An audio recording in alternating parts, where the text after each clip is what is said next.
Hi, Yinnies. Welcome, if you're new around here, to a Yin Yoga podcast.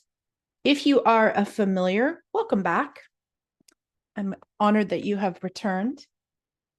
Today's topic was sparked by some things I often see in Yin Yoga Facebook groups, which a lot of these episodes are. I'll see something, I'll see a question, I'll see a statement, and I'll be like, that would be a great episode.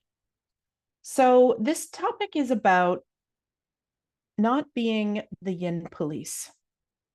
Or more specifically today, what makes a Yin Yoga pose a Yin Yoga pose? And what makes a pose not a Yin Yoga pose? And who are we to police that, anyways? I will share some opinions and thoughts as well as some stories with you about that. But if you've ever wondered, is that a Yin pose? I didn't see this pose in my Paul Grilley book, but I see it on the Yin website. Is that a Yin pose? Then this episode is for you. So before we get into that, just a reminder, my dear friends, that if you are new around here or if you've just forgotten that I have the soul of a mermaid, but the mouth of a sailor. So if you have small people around, take a moment to grab some headphones because you can expect adult subject matter and adult language. The other thing I wanted to do before we hop right into it is just read a podcast review. I am so grateful for those of you that take the time, which probably takes like 2 minutes, whether you're in Apple or Spotify, to pop in and give me 5 stars. And on Apple, you can do a written review as well. So for those of you that have done that, thank you so much. It really helps the podcast grow, tells the algorithm that this is important to people. And so it helps podcast growth, but also it helps to let me know that I'm on the right track. Because as much as I absolutely love doing this podcast, it is a labor of love. It's a hell of a lot of work, like a hell of a lot of work. And seeing those reviews, or when you message me on Instagram or anything like that, it really does help not only the podcast show up more in the algorithm, but it also helps me when it's, late in the night and I'm making social media graphics on Canva. It helps me to know that this podcast is helpful to you. So I'm going to read one of those. But before I do that, I also just want to mention that I would love your topic ideas. I'll give you a little secret. When I first was considering starting this podcast, the thing I was the most afraid of wasn't like, how do I record it? How do I edit it? Although I knew none of that. I had to learn it all and figure it out. It wasn't putting myself out there per se. It was, what if I run out of things to talk about? Dun, dun, dun. So, my friends, you can help me with this. If you have a question or a quandary or a thought or a confusion about Yin Yoga and Yin adjacent subjects that affect our Yin Yoga practice and teaching, please let me know. If you're on Spotify, you can leave comments now, I think, comments or questions. I can't remember which one it is. If you are not on Spotify, you can just find me on Instagram at Nick Danu Yoga or at Yin Yoga Podcast and send me a DM. Let me know what your questions, quandaries, confusions, thoughts are, or subjects that you would love to see covered on the pod. And if I am qualified to speak on it, I will do an episode. And if I'm not, I will try to hunt down somebody who is and bring them on as a guest. Okay, so please, if you have not rated the show and you've been listening repeatedly, please take a moment, dear friends, if you wouldn't mind, to just go into whatever app you're listening to this on and give it 5 stars. And if you're on Apple, you can leave a written review as well. I'd be super grateful. And here is one that I got recently. Now, one more thing to mention is I just found out that if you are an iTunes user and you live nowhere near me, like if you're like on the other side of the world, I don't see those in my app. So I have to actually make like a special investigation every quarter to see all of those. So if you've left one and I haven't read it, it's because I haven't seen it yet. So not to worry though, it will happen. This is by Jenny C. Yoga. And she says, an absolute gem. I binged both seasons of this podcast. I found this podcast just as I fell in love with Yin as a yoga teacher. I had taken a 20-hour Yin training and left with so many questions. This podcast filled in so many gaps. And I decided to sign up for Nick's fall training. So that would be, thank you so much, Jenny. And if you are interested in learning more about my therapeutic yin training, my 60-hour, or if you've been listening for a while and you think, I think I might find that course in my future, just go into the show notes and click the link that says get on the wait list. When you're on the page, look all the way up. You'll see my photograph and a button, or all the way down at the bottom. There's another opportunity there to enter your name and email. Or if you wait long enough, you'll have a little polite pop-up that'll slide in from the side and you can add your name and email there. So if you were looking for more yin training, if you've been listening to my point of view on yin and you've been intrigued, this is something that you'd like to do, please join the wait list. That is the best way to find out when registration opens. You also get a whole bunch of gifties from me along the way. You're going to get videos and sequences and music, and they'll get these podcast episodes. And then when registration opens, you're going to get the first chance to register, because I will let everybody on the wait list know before I start putting it all over the socials and things like that. And you'll also have access. The first 5 people that sign up that are on the wait list will get a discount code. So that will be something that you'll have access to as well. Okay, let's get into today's topic. So let's start with a little bit of story time or history for those of you that are maybe newer teachers or not so familiar with yin. So my teacher, Paul Grilley, was introduced to Yin Yoga by a man named Policing. Now, I know that this might get a little confusing because we got a Polly and a Paul. So Policing is actually a martial artist. And Paul Grilley, my teacher, had seen him on, I think it was like a PBS or something, had seen him competing at an event and was amazed and taken by his flexibility. And, this is before the internet, so it probably took him some work, but tracked Polly down and then started going for about a year or so to some of his classes. Now, Paul went to the yin component, the stretching component, and then didn't necessarily stay for the martial arts part. So I want to mention that as just a little bit of a history. Now, I have not studied with Policing, but I have watched a lot of his videos and I have some of his DVDs. And you will notice if you watch his work, what he calls his yin flows are very different than what my teacher, Paul Grilley, teaches as yin poses. So I just want to point that out, that even within yin's history, we have differences, right? And so then Paul, after studying with Polly for a little bit, starts adding some of this yin likeness or these yin poses to his teaching, and eventually develops a reputation as being a yin teacher. In the beginning, they were calling it Taoist yoga because that is what Polly was calling it. And then eventually, when he had a book that was getting ready to come out, they changed it to Yin Yoga because that actually felt more accurate. I believe the story goes that him and Sarah Powers had some conversations about it. Really, they were only teaching the sort of still, quiet, long-held pose part. They weren't teaching the martial arts, and so they felt like calling it Yin Yoga would be more accurate. So that's a brief little history lesson for those of you who are newer to Yin circles. Now, let's add on to this little story, shall we? So then Paul goes around and he starts, doing his thing and traveling around and teaching yin. And eventually it takes on some popularity, slowly but surely. This quiet style of yoga gets more and more popular. And then he starts traveling around when the book comes out and doing his presentation with the anatomy stuff and then the yin, and eventually starts training teacher. Then let's fast forward just slightly. So Paul was doing that for several years before I joined one of his teacher trainings. And when I did my very first teacher training with Paul, I absolutely loved the training. It was so magical, both being there with him and Susie. They're just such amazing teachers and phenomenal space holders and facilitators, just beautiful, great salt of the earth people who are both incredibly wise and have a good spiritual practice and at the same time are hysterical, which is always a plus for me to be able to bridge both of those worlds. Can we be deep and have these philosophical conversations and crack a joke, right? And keep it real.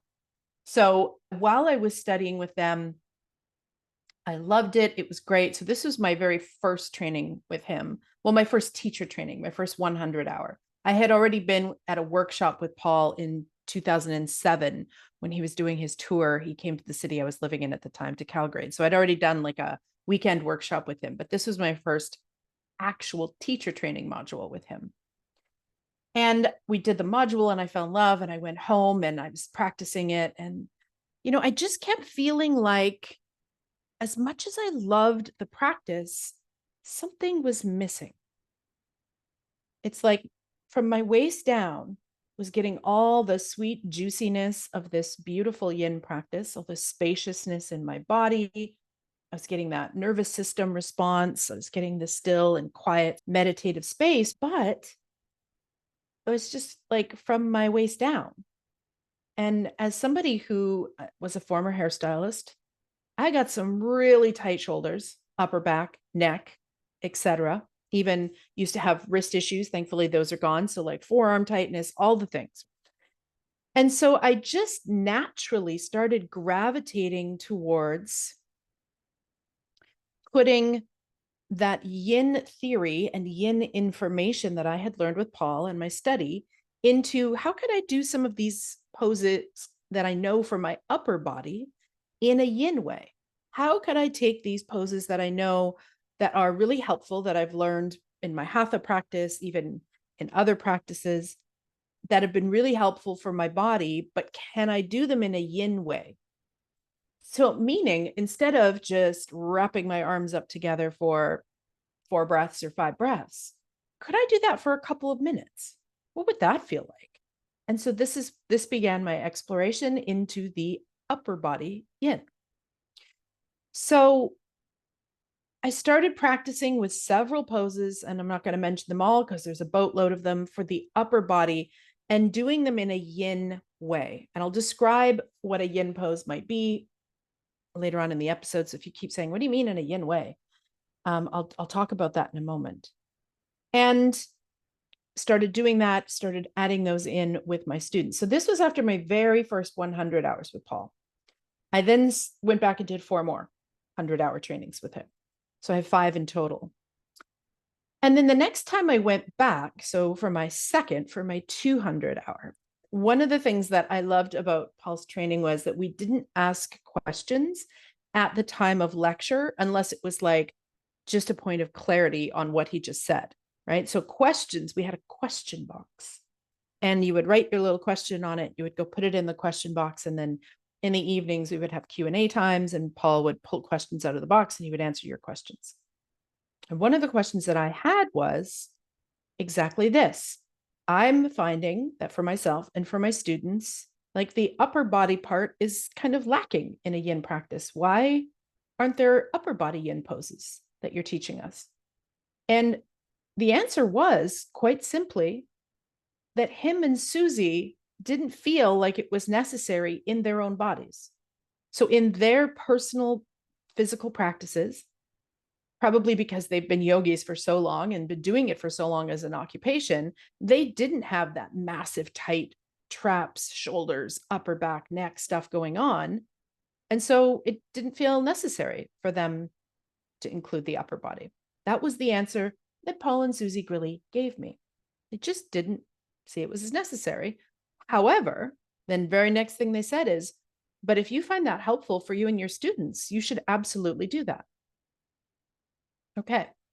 This was the first time, but it was not the last time that Paul Grilley gave me permission to change something that I have learned from him so that it suits my needs and my students' needs.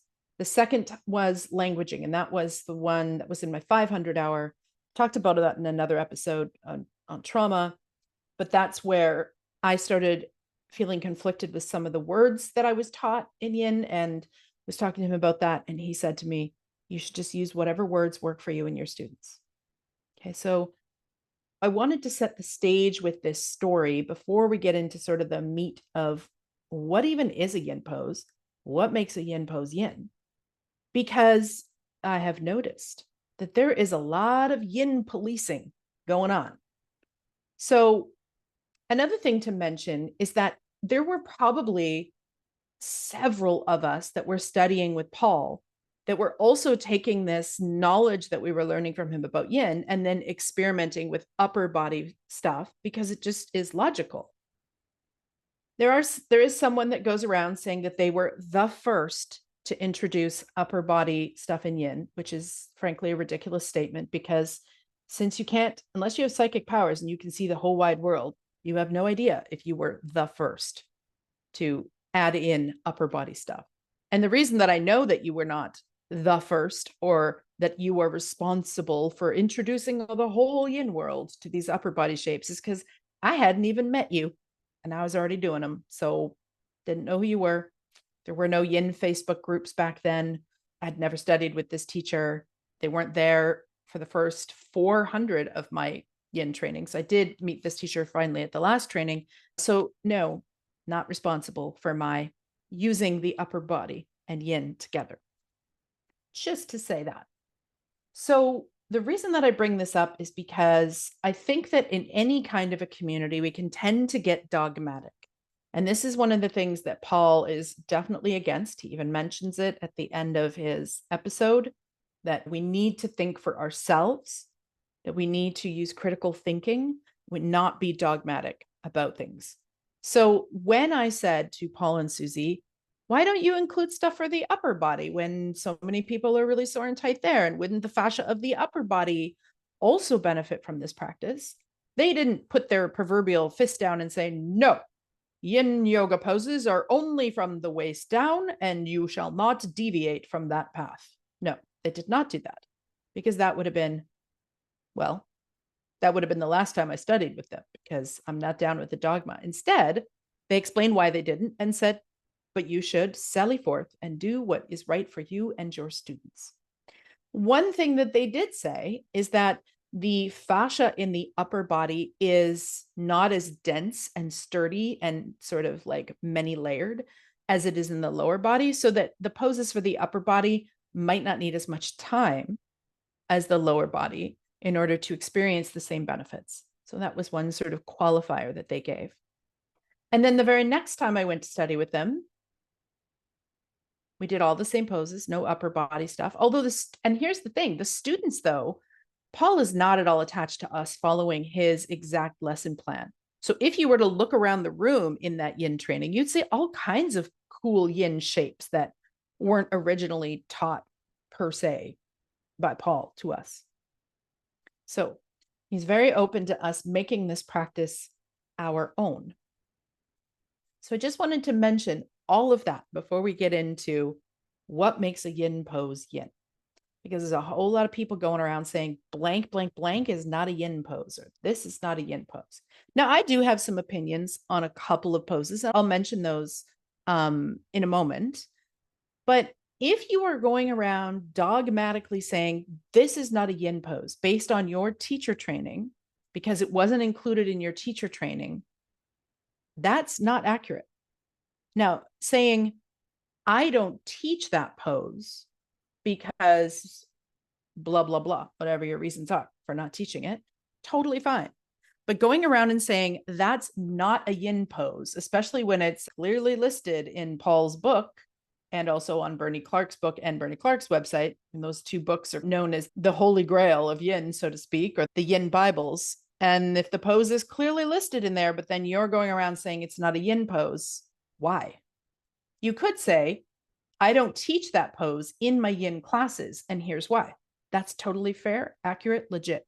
But saying it's not a yin pose when clearly it is, that's just not skillful, in my opinion. So that's kind of what sparked this. So then what does make a yin pose? Well, I'm glad that you asked. So according to my training and experience with Paul Grilley, a yin pose would have some of these characteristics in it. It would be floor-based, and that you would be able to comfortably hold in stillness for a set amount of time, 2 minutes, 3 minutes, 5 minutes. So floor-based, and that you're able to hold in stillness for a duration of time, anywhere, I guess, between 2 and 5 minutes or longer. Longer is fine too. So that actually opens it up a lot. If you think at looking at all of the yoga poses you've ever been introduced to, and the only two parameters are, is it floor-based, and can I hold it, or my students hold it in stillness for a yin amount of time, you can see how that just opens it up. So yes, we have our yin family of poses that are in the books, but then we also have our extended family, our cousins, our aunts, our uncles, our second cousins, our half cousins, etc., etc. Now, there are a couple poses that I'll talk about in just a moment that are a little bit exceptional, or where there has been mention of, and I'll talk about those in a moment. But what this does is, when you say, okay, for something to be a yin pose, it needs to be floor-based, and you need to be able to get into it and hold it comfortably for minutes at a time, you can see how that opens up the yin pose repertoire a lot. Now, one thing I also want to mention is that way back when, in the beginning, in the before times, when I was studying with Paul, he didn't have these archetypes yet. He was just teaching us a pose. He had a name for the pose, and we, of course, were welcome to find any variation of it that worked for us, including using props. So for those of you that think that props aren't part of yin, nay, nay, I say. They are absolutely part of yin for some people in some bodies in some poses. And there's a whole episode that will have gone live before that I did with Addie D. Hilster about props. So just because there's no props in the pictures in the book doesn't mean we don't use props in yin. But you can listen to that other episode if you're still like, wait, what? We're allowed to use props? So getting in the shape, holding it for the duration of time, maybe using props to get comfortable enough to be able to hold it for the duration of time. Or in my case, actually, a lot of the stuff that I do, the prop itself is creating the shape. So a lot of the poses that I do, you actually can't do without props, because it's the prop that is putting your body into the shape.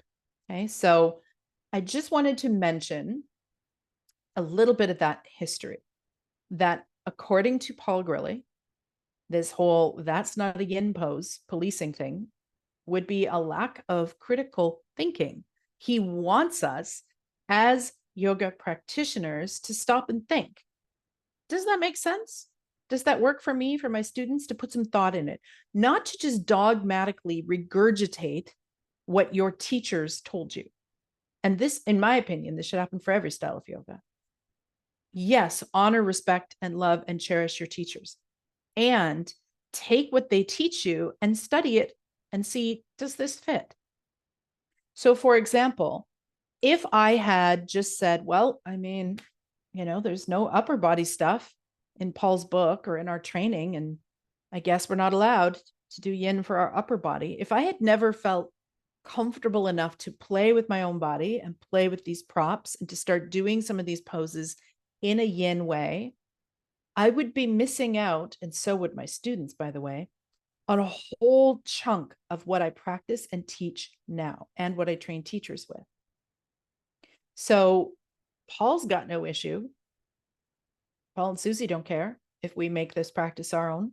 In fact, there's a reason why Paul has refused to trademark it, and this is probably one of them.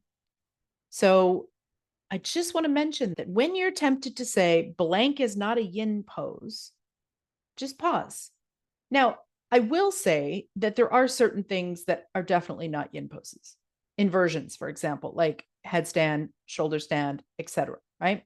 So when I say floor-based, I don't just mean just your head or your hands are on the floor. Like half of your body or your whole body is on the earth. So I would say those are exceptions. I often joke with my students in class because for some reason, especially former vinyasa students, really have trouble getting into swan without doing downward dog. It's like a wiring in their brain. First comes the downward dog, then comes the swan pose. Those two must always go together. They totally don't, by the way. I have all kinds of ways to get people into swan and out of swan that require no dogs at all. And I'll often joke with those students and say, well, I mean, technically speaking, downward dog isn't a yin pose, but I won't tell the yin police if you want to transition through downward dog. Okay. So I hope that's a little bit more clear. Yes, there are poses that we could definitely say aren't yin, but by their nature, by the physical effort it takes to maintain them. Because yin, again, remember, floor-based, relaxed, stillness, long holds. So what makes a yin pose yin? Floor-based, relaxed, stillness, long holds. One more time for people in the cheap seat. Floor-based, relaxed, stillness, long hold. That's the recipe for what makes a pose yin. Now, I want to mention a couple of poses that are often shown in yin circles, which are kind of in the gray areas. So first I want to talk about dangling. If you're not familiar with dangling, dangling is essentially uttanasana, standing forward fold in a really relaxed way where your torso is just kind of hanging. Your hands may be, sort of on your elbows, or you may be fingertips on the ground or whatever with the arms. It's relevant. Now, it's often put in yin sequences, and it's, I believe, probably in Bernie's book, although I'd have to double check that. But dangling, from my own training and experience, wasn't really taught as a yin pose per se. I'm doing air quotes here. But it was taught as an alternative to people whose bone structures won't allow them to do something like caterpillar. So depending on your bone structure, some people, if they sit in caterpillar, the way that their pelvis is built, they actually can't hinge forward to fold over their legs. Or same thing goes with dragonfly. And so for those people, if they can't hinge when they're in a seated posture in order to fold over their legs to get the benefits of that pose, then sometimes Paul would suggest a wall, put the legs on the wall. But for anyone who's been doing yoga for quite a while, they're not necessarily going to feel a stretch in the back of their body or in their legs with their legs just straight up a wall. And so that's where dangling comes in. So sometimes for those folks that, really just their body doesn't work well in seated forward folds, then dangling was introduced as an alternative. So I don't teach dangling in my yin classes because, in my opinion, for my classes and my students, it's not a yin pose. That being said, I teach folks that are usually pretty tight. So if they needed a reverse option, I just flip them on their back to change the orientation of their pelvis.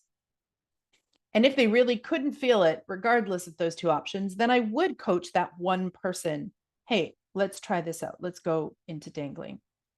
And sometimes dangling was taught at a wall, and I believe some people call that elephant, where actually you come close to the wall, but you're facing the wall, and then you do your forward fold, and you're actually putting your back on the wall. So the wall is kind of holding you into position. You could also do the same in dangling with your legs. So you could back it right up to the wall, and then fold forward. And then that way it becomes a bit more passive, a bit more relaxed, because you're using the wall for support. So you don't have to engage your legs and your upper body to kind of keep you in place. Because dangling is a great option for people who don't have any other option because nothing else is working for them. But it's certainly not going to be as relaxing or as comfortable as a seated forward fold because they have to use more muscles. So again, relaxed muscles is one of the keys to yin. So one way around that is to use the wall either for the back of your body, so to bring your butt and your legs up to the wall so that you can kind of lean into it and then just hang yourself forward, or to do the opposite, to bring yourself facing the wall and fold forward and use the wall to hold your back into position. So again, that's just one of the few kind of exceptions. I'll often see dangling just sort of thrown in like it is a air quotes yin pose. And according to my training and this is just my opinion, dangling isn't technically a yin pose, but it's used often in a yin class as an exception for people who can't do seated forward folds due to their bone structure. So if I was teaching a yin class and someone stood up and they moved over to a wall and they started doing dangling, would I walk over like the yin police and say, that is not a yin pose? Of course not. That's ridiculous. We need these practices to be adaptable to the bodies and the people that are in front of us, right? We need to be able to modify them and change them and shift them to suit the needs of the individual. So I just wanted to mention dangling as sort of an honorable mention. as, to me, not really a yin pose, but often used in yin for people who need it. And I know that some teachers teach it as a air quotes yin pose, and that's great. I just personally don't consider it very yin-like in nature. I don't feel very relaxed when I'm doing that pose because I got to hold myself into position. So that's why a wall can be helpful. The other thing I want to mention is camel pose. Now, when I did my training with Paul, camel pose was definitely part of the yin repertoire, and I believe it's still even in his book. I always thought that was strange because I don't know very many people that can relax into camel pose. I mean, unless you've got like a piece of furniture or something to support you, you're using a lot of your muscles to hold you into that position so that you don't end up doing too much because of gravity. Now, if you've ever witnessed Paul's wife, Susie, do camel, she's very much comfortably just hanging out in camel. But Susie has a remarkable body, and she's also a former dancer. So probably not a representation of the average Joe that you're going to teach in your class. So I don't really consider camel a yin pose. I don't do camel in my classes, my yin classes at all, but it is listed in Paul's book. And I know that Bernie even had a conversation with him when Bernie was kind of redoing his book and his information, where he said to Paul that he wanted to take camel out as a yin pose because he just didn't think it was yin for like most people. And guess what? Paul was fine with that because Paul is not dogmatic. So those are the two I wanted to mention, dangling and camel, that I'll often see kind of in yin groups and yin circles that I don't personally consider yin-like in nature. However, some people maybe can just effortlessly hang out in camel, and that's not strenuous to them at all. Very rare, I would say, but some people can. So again, not a yin pose to me, and not for the majority of the population could that pose be done in a yin way. But that doesn't mean there aren't people out there who can. I mean, obviously, Paul's wife, Susie, can. I've seen her do it. And then dangling, to me, again, often used in yin circles. I don't really love it. I don't really love calling that a yin pose, but I do like it as an alternative in yin for people who can't do seated forward folds, especially if I get them to use a wall, either to bring their legs to the wall or their upper half to the wall. That being said, dangling could be a great transition pose if you're doing a class that's a yin yang class. So if you're doing a movement into stillness class, dangling might be a great transition pose. In fact, it would be to move from slowly moving into longer hold, stillness, and floor-based postures. I did a whole episode on yin yang yoga, so we won't talk about that right now, but just know that could be a great pivot pose to pivot from moving to stillness, or the other way around. If you started in stillness, maybe you get somebody up into dangling, you let them hang out there for a while, and then because they're standing, that now moves you into your standing flow. It's a great transition pose.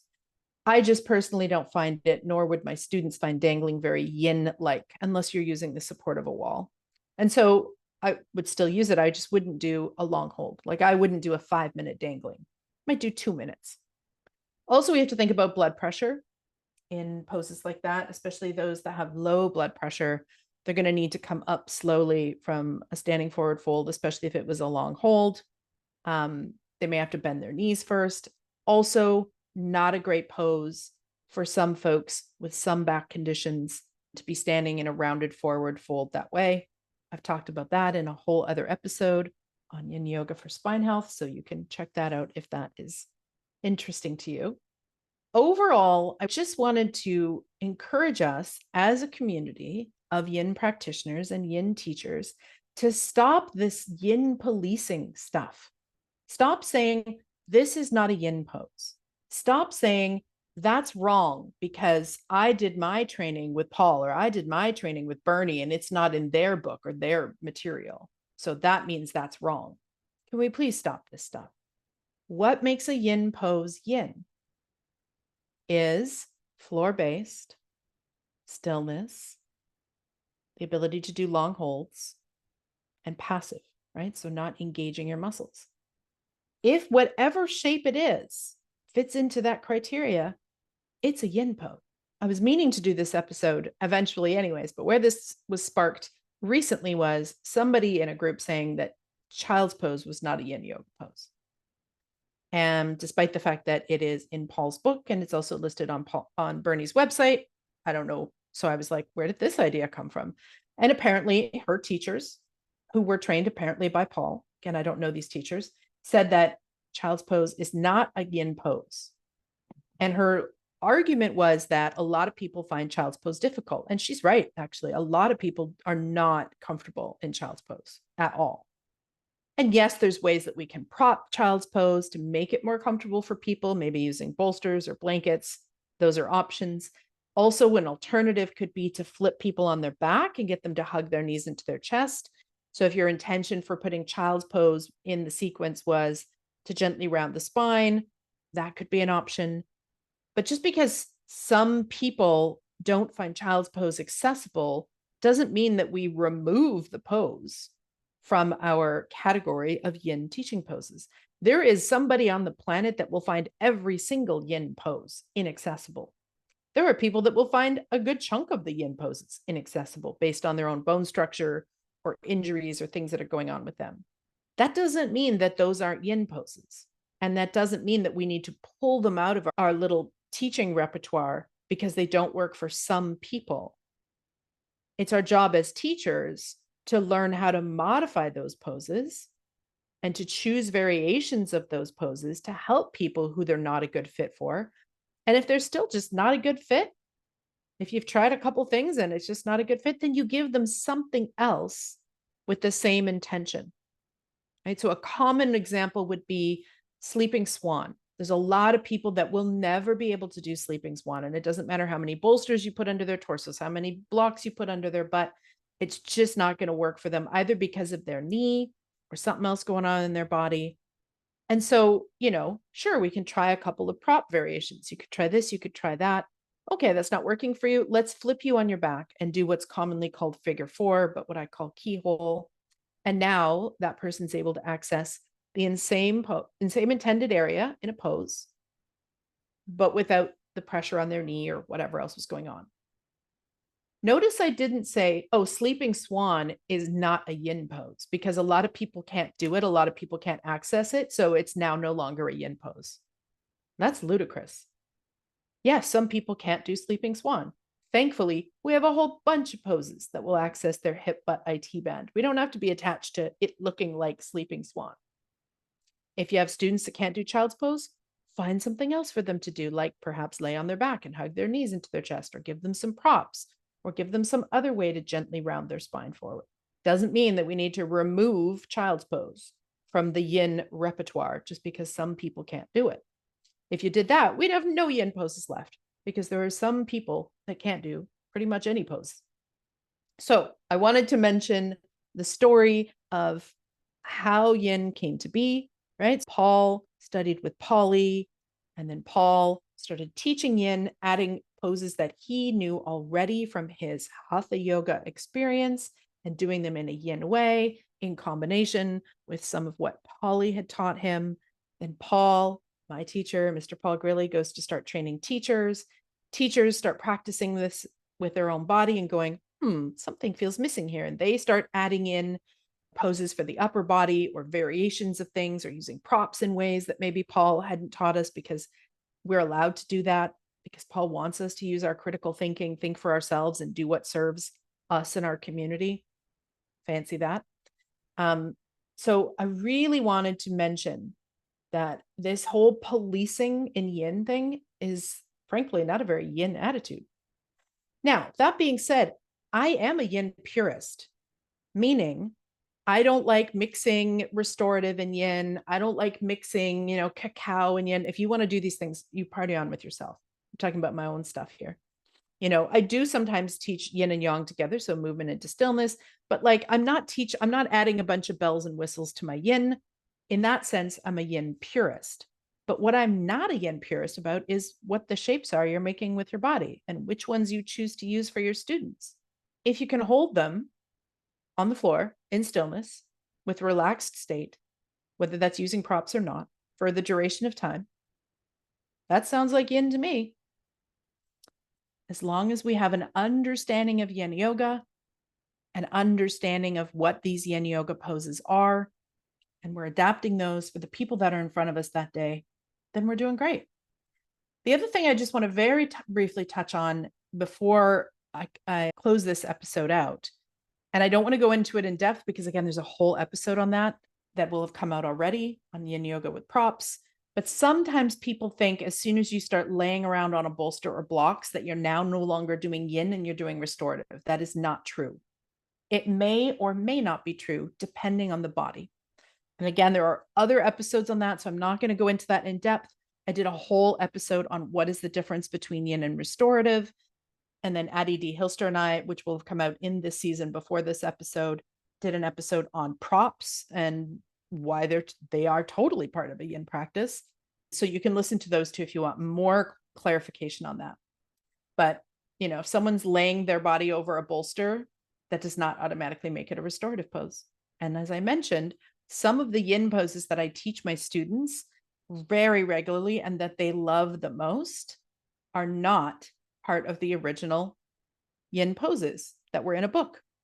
They were me taking props and playing with my body and doing shapes that I loved, especially some of them were influenced by restorative poses, but I took out all the extra support. So they're not restorative anymore, but they're actually feeling a sensation in my body. And then I started doing those with students. And I'm not alone in that. There's several of Paul's teacher trainees who include upper body asanas in their yin. Okay, my friends. Thank you so much for your time. And until I talk to you again next time, bye for now.